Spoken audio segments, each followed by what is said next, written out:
How to mute someone on Instagram. Hi everyone, it is GuideHacks, and in this video I will show you how to mute someone on Instagram. And I will show you 2 ways how to do it.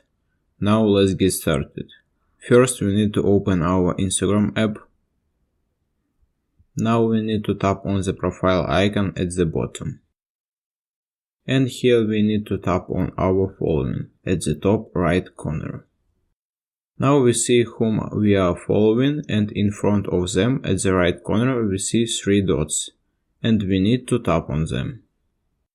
In the appearing menu we see 2 options, Manage Notifications and Mute, and we need to tap on the second one. And here we can mute posts and stories.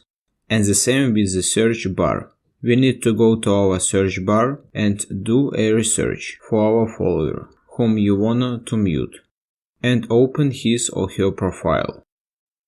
Then just tap on following, and in appearing menu tap on mute.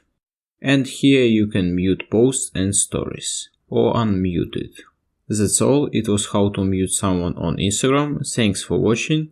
If you found this video helpful, we would appreciate if you subscribe to our GuideHacks channel.